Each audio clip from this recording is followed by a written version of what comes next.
the ophthalmology lecture class, online lecture for fifth year student. Today is the third part of the my previous lecture, that is ocular injuries. This third part completed the all items of the ocular injuries. I think today I try to finish all items. I am Professor Dr. Muhammad Lutfur Rahman, Professor of Ophthalmology at the Women Medical College, telling you that the today's topics is very important. I explain the ocular injuries affecting the normal eyes, that is sympathetic ophthalmitis. It is very typical term. Severe, by definition, what is sympathetic ophthalmitis? Severe bilateral panuveitis which follows a penetrating trauma.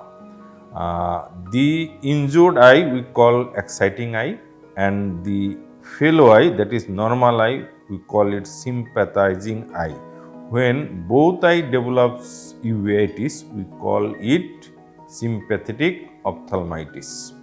Incidence of the case: when one penetrating injury in one eye, there is a chance of developing of the uveitis in other eyes. This is the sympathetic ophthalmitis, but incidence is very few. Sometimes in my life, I find one or two cases. That is very few incidence of this. Etiology, actual etiology is not known, but some predisposing factor is there. It almost always follows a penetrating injury, number one. Wounds in ciliary region affecting the uveal tissue is more prone to develop sympathetic ophthalmitis. Wounds, severe lacerated, incarcerated wound in the ciliary body, iris, lens capsule are vulnerable to develop the sympathetic ophthalmitis, and it is more common in children than adult. These are the predisposing factors. What are the pathogenesis? Various theories are there, but allergic theory is very important to development of the sympathetic ophthalmitis. Injury to the uveal tissue, this release pigments from the uveal tissue. These pigments acts as an allergens. This excites the other eye to develop uveitis. This is the pathogenesis of the development of the sympathetic ophthalmitis. Main pathology is granulomatous type of uveitis. Here, granulomatous nodular aggregations, perivasculitis, and some Dahlem-Fuch nodule is found. Dahlem-Fuch nodule is the primary sign of sympathetic ophthalmitis. It is histopathologic findings. Clinical feature: in the exciting eye, that is granulomatous uveitis, sympathetic eye also develops granulomatous uveitis after injury, usually 4 to 8 weeks later, sometimes even 10 years also. Sign is acute iridocyclitis in unaffected eye, acute chronic choroiditis, neuroretinitis, like this.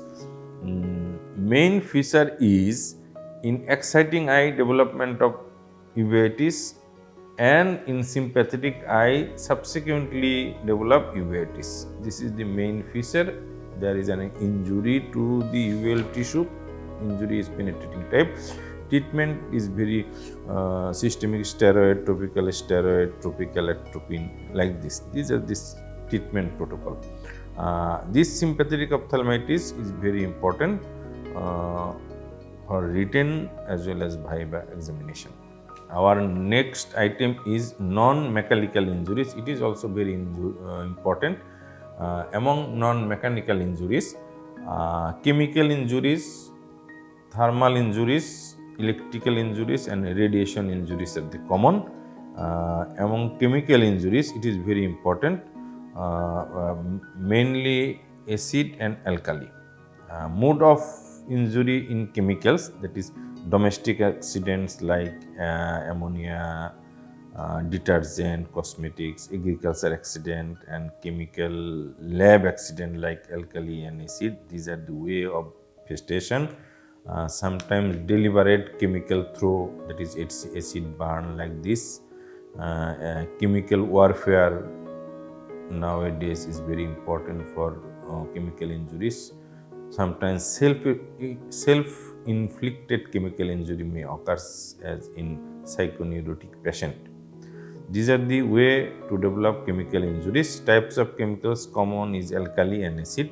Alkali mainly the lime, caustic soda and liquid ammonia. These three are main alkali.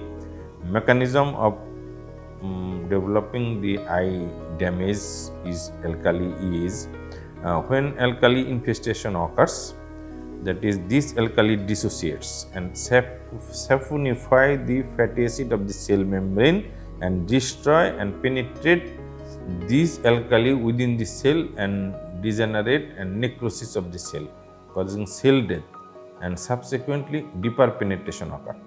That is main mechanism is saponification of the cell membrane and deeper penetration of the alkali within the eye and damage all the structure. That is why alkali is more dangerous than acid. What are the mechanism of acid? Acid combines with the protein layer.